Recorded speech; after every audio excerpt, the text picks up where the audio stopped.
Hi friends, welcome back to Ammu's learning.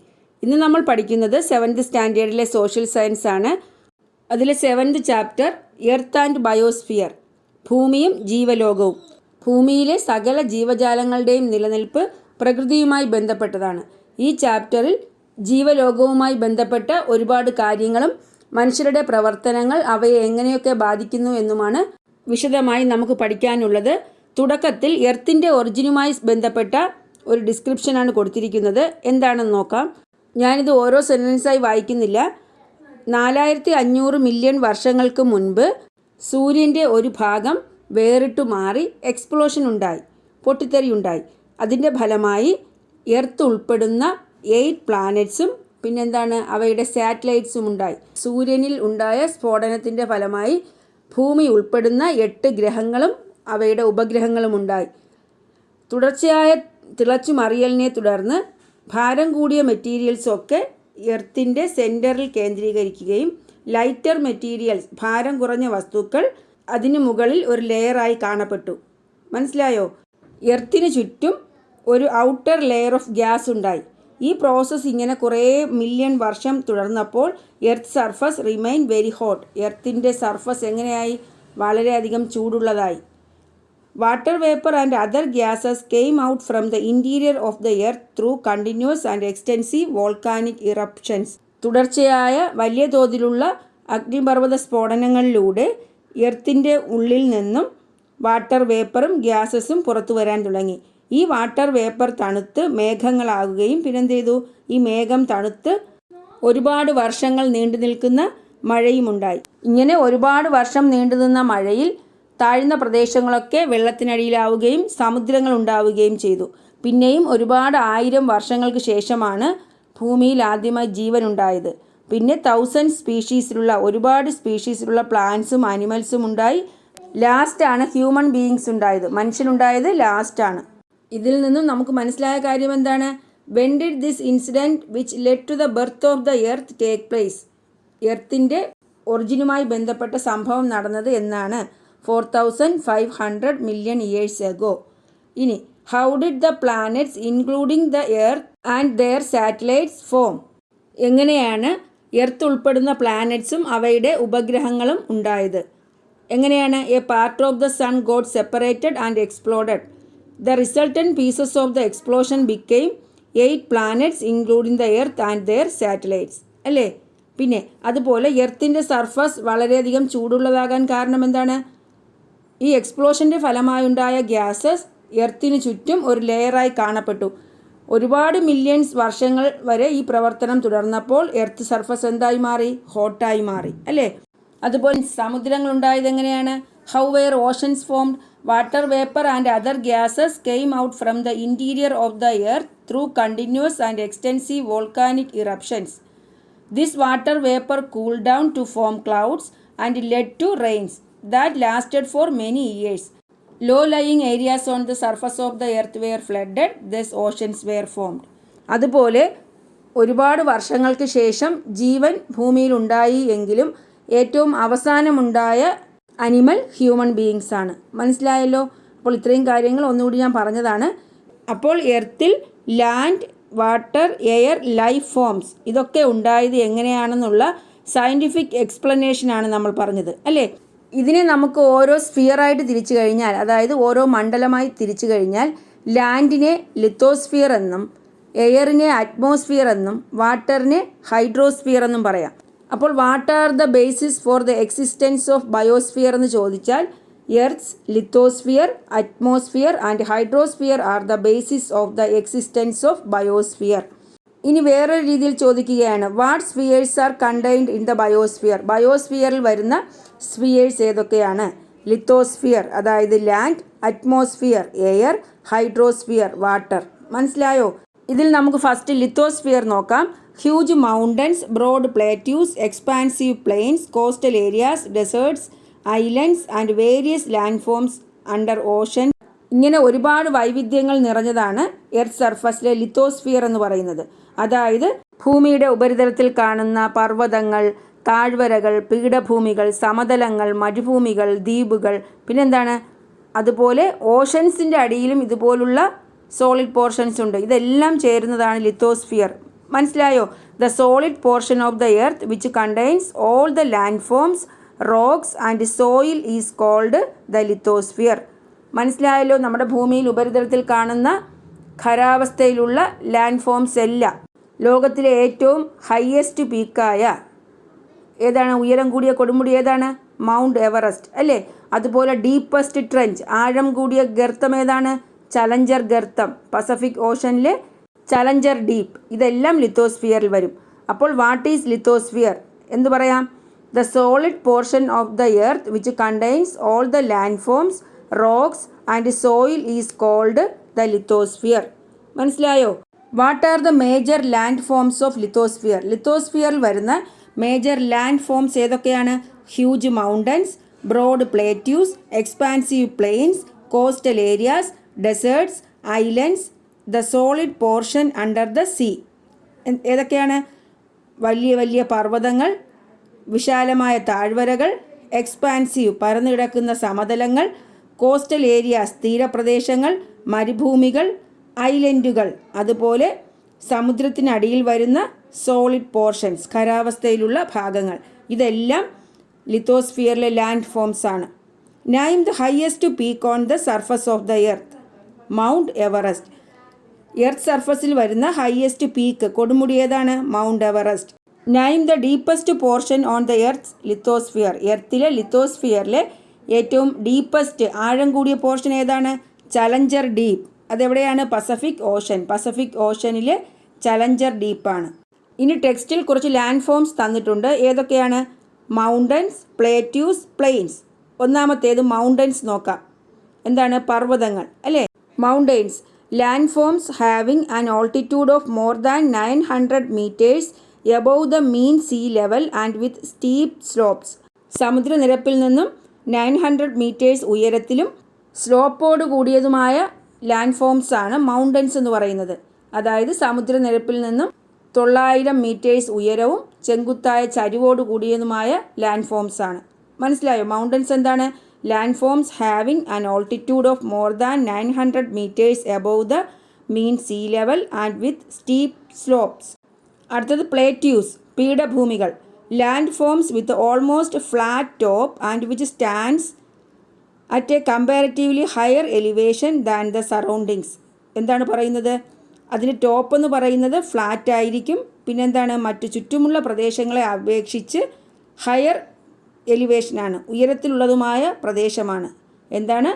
പീഠഭൂമികൾ എന്ന് പറഞ്ഞാൽ മുകൾ ഭാഗം അല്പം പരന്നതും ചുറ്റുപാടുകളെ അപേക്ഷിച്ച് ഉയരത്തിലായിട്ട് കാണുന്ന പ്രദേശങ്ങളെയാണ് പ്ലേറ്റ്യൂസ് എന്ന് പറയുന്നത്. Land forms with almost flat top and which stands at a comparatively higher elevation than the surroundings. ഇനി അടുത്ത് പ്ലെയിൻസ് ആണ്, സമതലങ്ങൾ. പ്ലെയിൻസ് എന്താ? Comparatively low lying and expansive landforms. താഴ്ന്ന നിരപ്പായ വിശാലമായ പ്രദേശങ്ങളെയാണ് സമതലങ്ങൾ എന്ന് പറയുന്നത്. ചിത്രത്തിൽ ഓരോന്നും കൊടുത്തിട്ടുണ്ട്, നോക്കുക. ലോ ലയിങ് ആണ്, താഴ്ന്ന പ്രദേശമാണ്. എന്നാൽ വിശാലമായി കിടക്കുന്ന വളരെയധികം വിശാലമായ ലാൻഡ് ഫോംസ്. ഈ ലാൻഡിൽ കാണപ്പെടുന്ന മൗണ്ടൻസ്, പ്ലെയിൻസ്, ട്രെഞ്ചസ്, വോൾക്കാനോസ് ഇതെല്ലാം ഓഷൻസിൻ്റെ അടിയിലുമുണ്ട്. അപ്പോൾ അതും ലിത്തോസ്ഫിയറിൽ വരും. മനസ്സിലായോ? ഇനി ഒബ്സർവ് ഫിഗർ 7.3. ഈ ഫിഗർ നോക്കൂ. The examples given above shows how the lithosphere is useful to man. ഈ ലിത്തോസ്ഫിയർ മനുഷ്യന് ഏതൊക്കെ രീതിയിലാണ് യൂസ്ഫുൾ എന്ന് കാണിക്കുന്ന പിക്ചേഴ്സാണ്. Will you find out other uses of the lithosphere? ലിത്തോസ്ഫിയറിൻ്റെ മറ്റുള്ള ഉപയോഗം എന്തൊക്കെയാണെന്ന് പറയുക. ലിത്തോസ്ഫിയർ എന്ന് പറയുമ്പോൾ ഈ കരഭാഗങ്ങളെല്ലാം നിങ്ങളുടെ മനസ്സിൽ വേണം. ലാൻഡ് ഫോംസ് ആണ്. അപ്പോൾ അതുകൊണ്ടുള്ള യൂസസ് എന്തൊക്കെയാണ്? ഒന്നാമത്തേത് ആ പിക്ചർ നോക്കൂ. എന്താണ്? റോഡിൻ്റെ ഒരു പിക്ചറാണ് കൊടുത്തിരിക്കുന്നത് അല്ലേ? അപ്പോൾ ഒന്നാമത്തെ യൂസ് ട്രാൻസ്പോർട്ടേഷൻ പറയാം, ഗതാഗതം. രണ്ടാമത്തേതോ അഗ്രികൾച്ചർ അല്ലേ? കൃഷി ചെയ്യുന്ന ഒരു പിക്ചറാണ് കൊടുത്തിരിക്കുന്നത്. അപ്പോൾ അഗ്രികൾച്ചർ. പിന്നെയോ മൂന്നാമത്തേത് കൺസ്ട്രക്ഷൻ, അവിടെ നിർമ്മാണ പ്രവർത്തനമാണ് നടക്കുന്നത്. നാലാമത്തേത് ഏതാണ്? മൈനിങ്. ഇതാ പാറ പൊട്ടിക്കുന്ന പിക്ചർ, വാഹനങ്ങളൊക്കെ ഉണ്ട്. അപ്പോൾ മൈനിങ് പറയാം, ഖനനം. അതുപോലെ existence of man, plants and animals. മനുഷ്യരുടെ, പ്ലാന്റ്സിൻ്റെ, ആനിമൽസിൻ്റെ എല്ലാം നിലനിൽപ്പിന് എന്ത് വേണം?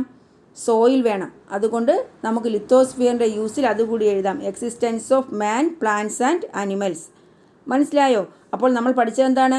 ബയോസ്ഫിയറിലെ ഒന്നാമത്തെ സ്ഫിയറായ ലിത്തോസ്ഫിയറാണ്. ലിത്തോസ്ഫിയറിൽ വരുന്നത് സോളിഡ് പോർഷൻസ് ആണ്. ലാൻഡ് ഫോംസ് ആയ മൗണ്ടൻസ്, പ്ലേറ്റ്യൂസ്, പ്ലെയിൻസ്, ഡെസേർട്സ്, പിന്നെന്താ, എല്ലാം അതിൽ വരും. പിന്നെ സമുദ്രത്തിനടിയിലുള്ള സോളിഡ് പോർഷൻസും വരും. അതുകൊണ്ട് തന്നെ ഓഷൻസിനടിയിലുള്ള ലാൻഡ് ഫോംസും ലിത്തോസ്ഫിയറിലാണ് വരുന്നത്. ലിത്തോസ്ഫിയർ കൊണ്ടുള്ള യൂസസ് എന്തൊക്കെ പറഞ്ഞു? Transportation, agriculture, construction, mining, communication, irrigation, existence of man, plants and animals. Lithosphere നിർമ്മിച്ചിരിക്കുന്നത് റോക്സും സോയിലും കൊണ്ടാണ് അല്ലേ? പാറകളും മണ്ണും കൊണ്ടാണ്. മണ്ണെന്ന് പറയുന്നത് മനുഷ്യൻ്റെയും പ്ലാന്റ്സിൻ്റെയും അനിമൽസിൻ്റെയും നിലനിൽപ്പിന് അത്യാവശ്യമായ കാര്യമാണ്. അപ്പോൾ നമുക്കിനി സോയിലിനെ കുറിച്ച് നോക്കാം. Knowing the soil. Rocks exposed to sunlight, rain and snow for many years begin to disintegrate. ഈ പാറകൾ ഒരുപാട് വർഷം സൺലൈറ്റും മഴയും മഞ്ഞുമൊക്കെ കൊള്ളുമ്പോൾ എന്ത് ചെയ്യും? അത് നശിക്കാൻ തുടങ്ങും. Sometimes chemical changes also occur in dum. ചിലപ്പോഴൊക്കെ കെമിക്കൽ ചേഞ്ചസും ഈ റോക്സിന് സംഭവിക്കും. മനസ്സിലായോ? അതുപോലെ പ്ലാന്റ്സും അനിമൽസും ഒക്കെ നശിക്കുമ്പോൾ അതിൻ്റെ ജൈവ അവശിഷ്ടം എവിടെ ചേരും? ഈ മണ്ണിലാണ് ചേരുന്നത്. ഹ്യൂമസ് എന്ന് പറയുമ്പോൾ ജൈവ അവശിഷ്ടം. When the dead remains of plants and animals decay, it adds humus content to the soil. Soil is formed through such process that take place constantly over thousands of years. ഇങ്ങനെ ഒരുപാട് വർഷങ്ങൾ ഈ പ്രവർത്തനം തുടരുമ്പോൾ പാറ പൊടിഞ്ഞ് സോയിലായി മാറുന്നു. മനസ്സിലായല്ലോ? അപ്പോൾ സോയിൽ ഉണ്ടാകുന്നത് എങ്ങനെയാണ്? Rocks exposed to sunlight, rain and snow for many years begin to disintegrate. Sometimes chemical changes also occur in them. Soil is formed through such processes that take place constantly over thousands of years. അതുപോലെ what are the components of soil? സോയിലിലെ components, ഘടകങ്ങൾ ഏതൊക്കെയാണ്? Soil contains a fixed amount of water, air, humus and microorganisms. മണ്ണിൽ fixed എമൗണ്ടിൽ വാട്ടറുണ്ട്, എയറുണ്ട്, അതുപോലെ humus ജൈവ അവശിഷ്ടം, പ്ലാന്റ്സിൻ്റെയും അനിമൽസിൻ്റെയും ഡെഡ് പോർഷൻസ് ആണ്. അതുപോലെ മൈക്രോ ഓർഗാനിസംസ് സൂക്ഷ്മ ജീവികൾ. ഇത്രയും ചേർന്നതാണ് മണ്ണെന്ന് പറയുന്നത്. മനുഷ്യൻ്റെ വിവേകരഹിതമായ പ്രവർത്തനങ്ങൾ പലപ്പോഴും മണ്ണിന് ദോഷകരമായി ഭവിക്കാറുണ്ട്. ഏതൊക്കെയാണ്? സോയിൽ ഫെർട്ടിലിറ്റി, മണ്ണിൻ്റെ ഫലഭൂയിഷ്ഠതയെ ബാധിക്കുന്ന മനുഷ്യൻ്റെ പ്രവർത്തനങ്ങൾ. അതായത് the activities that adversely affect soil fertility. മനസ്സിലായോ? സോയിലിൻ്റെ ഫെർട്ടിലിറ്റി, ഫലഭൂയിഷ്ഠതയെ ബാധിക്കുന്ന മനുഷ്യൻ്റെ പ്രവർത്തനങ്ങൾ എന്തൊക്കെയാണ്?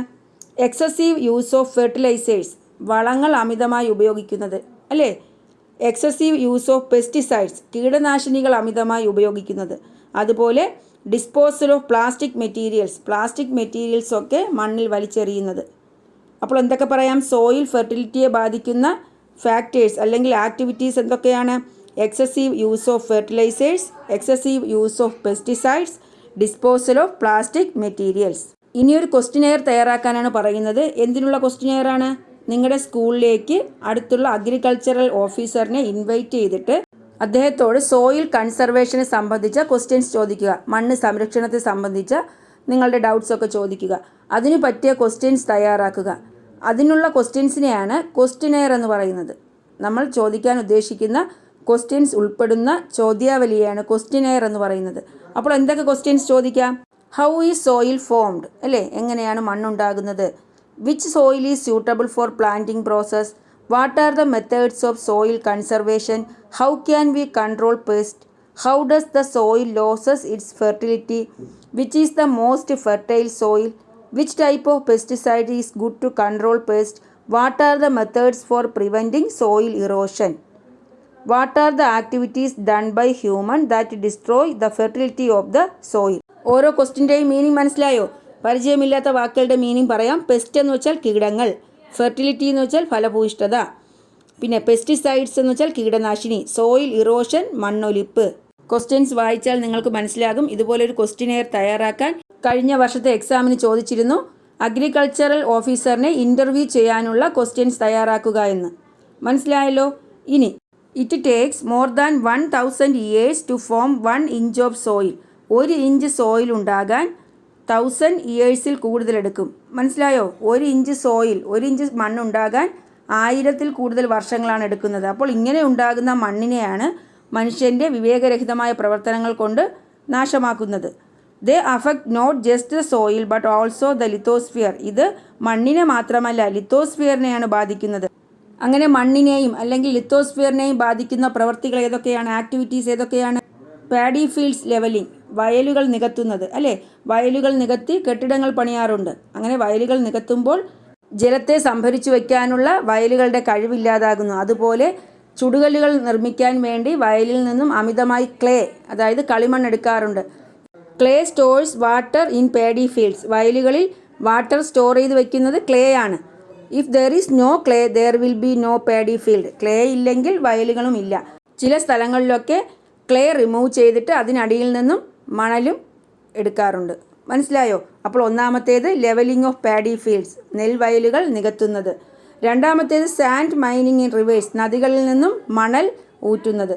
നദികളിൽ നിന്നും അമിതമായി മണലൂറ്റുന്നത് ജലനിരപ്പ് താഴാനും അടുത്തുള്ള കിണറുകളിൽ ജലലഭ്യത കുറയാനും ഇടവരുത്തും അല്ലേ. അമിതമായി മണലൂറ്റുമ്പോൾ അത് നദീതീരത്തിൻ്റെ ആഴം വർദ്ധിപ്പിക്കുന്നു. ഇതൊക്കെ ബാങ്ക് ഷെൽഫ്സ്, നദീതീരം ഇടിയാൻ കാരണമാകുന്നു.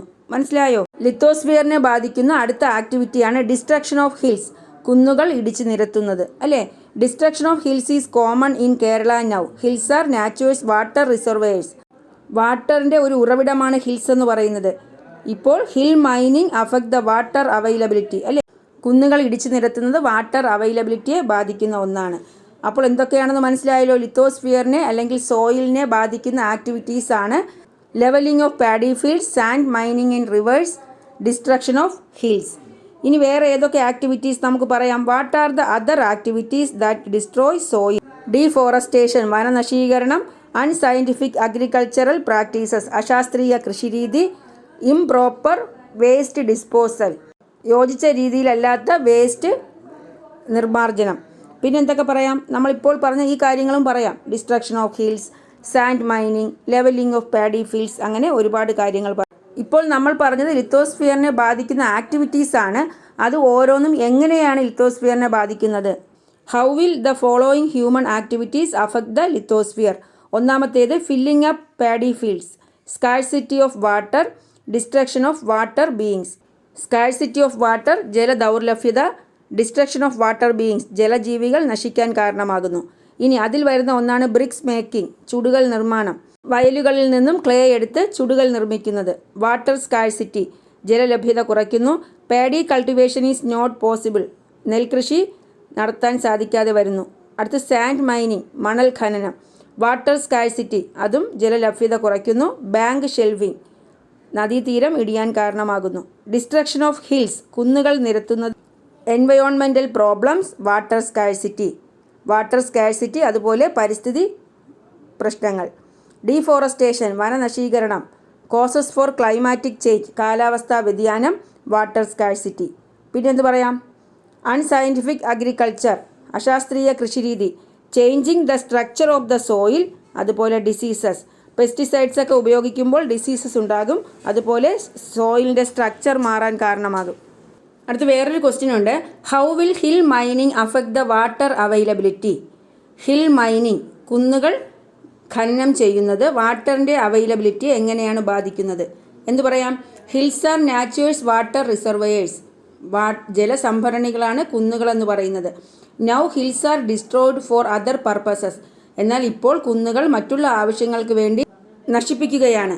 The soil loses its capacity to store rain water, അപ്പോൾ റെയിൻ വാട്ടർ സ്റ്റോർ ചെയ്യാനുള്ള സോയിലിൻ്റെ കപ്പാസിറ്റിയാണ് നഷ്ടമാകുന്നത്. മനസ്സിലായല്ലോ? Hills are naturals water reservoirs. Now hills are destroyed for other purposes. The soil loses its capacity to store rain water. ഈ നെൽവയലുകൾ നികത്തുന്നതും sand mining ഒക്കെ അവോയ്ഡ് ചെയ്യാനായിട്ട് എന്തൊക്കെ ആൾട്ടർനേറ്റീവ് മെത്തേഡ്സ് ആണുള്ളത്? What are the alternatives to reduce the damages caused to nature by the over exploitation of resources? Natural resources അമിതമായി ചൂഷണം ചെയ്യുന്നത് തടയാൻ എന്തൊക്കെ മാർഗങ്ങളാണുള്ളത്? Technology of making bricks out of waste from clay factories and plastics is available now. ഇപ്പോൾ clay ഫാക്ടറീസിൽ നിന്നുള്ള വേസ്റ്റും പ്ലാസ്റ്റിക്സും ഉപയോഗിച്ച് ബ്രിക്സ് ഉണ്ടാക്കാനുള്ള ന്യൂ ടെക്നോളജി ഉണ്ട്. നെൽവയലുകളിലെ കളിമണ്ണിൽ നിന്നല്ലാതെ ക്ലേ ഫാക്ടറീസിലെ വേസ്റ്റും പ്ലാസ്റ്റിക്സും ഉപയോഗിച്ച് ബ്രിക്സ് ഉണ്ടാക്കാം. It could be used an alternative to bricks made from the top soil of paddy fields. Paddy ഫീൽഡ്സിലെ ടോപ്പ് സോയിലിന് പകരം ഉപയോഗിക്കാം. Use of rock debris for construction purpose instead of river sand is not worthy. നദീതീരങ്ങളിലെ മണലിനു പകരം rock debris പാറപ്പൊടി ഉപയോഗിച്ച് മണലിൻ്റെ ആവശ്യം നമുക്ക് നിർവഹിക്കാൻ കഴിയും. റോക്ക് ഡെബ്രിസ് എന്താണ്? പാറപ്പൊടി. ഇത്രയും കാര്യങ്ങൾ മനസ്സിലായല്ലോ. ലിത്തോസ്ഫിയറിനെ അമിതമായി ചൂഷണം ചെയ്യുന്നത് നമ്മുടെ ജീവൻ്റെ നിലനിൽപ്പിന് ഭീഷണിയാണ്. അപ്പോൾ ഇന്ന് നമ്മൾ പഠിച്ചത് എന്താണ്? എർത്തിൻ്റെ ഒറിജിനെക്കുറിച്ചുള്ള സയൻറ്റിഫിക് എക്സ്പ്ലനേഷൻ നോക്കി. പിന്നെ ബയോസ്ഫിയർ, ജീവലോകത്തിലെ 3 സ്ഫിയേഴ്സായ ലിത്തോസ്ഫിയർ, അറ്റ്മോസ്ഫിയർ, ഹൈഡ്രോസ്ഫിയർ. അതിൽ ലിത്തോസ്ഫിയറിനെ കുറിച്ചാണ് നോക്കിയത്. എർത്ത് സർഫസിലെ ലാൻഡ് ഫോംസ് എല്ലാം, അതുപോലെ ഓഷൻസിൻ്റെ അടിയിൽ വരുന്ന ലാൻഡ് ഫോംസും ലിത്തോസ്ഫിയറിൽ വരുന്നു. Solid portion of the earth surface ആണ് അല്ലേ? മൗണ്ടൻസ്, പ്ലേറ്റ്യൂസ്, പ്ലെയിൻസ്, ഡെസേർട്സ്, പിന്നെന്താ ഐലൻഡ്സ്, ഇതെല്ലാം ലിത്തോസ്ഫിയറിലാണ് വരുന്നത്. ഏതൊക്കെ ആക്ടിവിറ്റീസാണ് ലിത്തോസ്ഫിയറിനെ അല്ലെങ്കിൽ സോയിലിനെ നശിപ്പിക്കുന്നത്? ഈ ആക്ടിവിറ്റീസ് എല്ലാം എങ്ങനെയാണ് മനുഷ്യൻ്റെ ജീവിത രീതിയെ ബാധിക്കുന്നത്? അതുപോലെ സോയിൽ ഉണ്ടാകുന്നത് എങ്ങനെ? സോയിൽ ഫെർട്ടിലിറ്റിയെ ബാധിക്കുന്ന കാര്യങ്ങൾ എന്തൊക്കെയാണ്? പിന്നെ എന്തൊക്കെ ഓൾട്ടർനേറ്റീവ് മെത്തേഡ്സ് നമുക്ക് ചെയ്യാൻ കഴിയും? ഇത്രയും കാര്യങ്ങൾ മനസ്സിലായല്ലോ. അപ്പോൾ നിങ്ങൾക്ക് എൻ്റെ ക്ലാസ് ഇഷ്ടപ്പെട്ടുവെങ്കിൽ നിങ്ങൾ എൻ്റെ ചാനൽ സബ്സ്ക്രൈബ് ചെയ്യുക, നിങ്ങളുടെ ഫ്രണ്ട്സിനൊക്കെ ഷെയർ ചെയ്യുക. Thanks for watching Ammu's.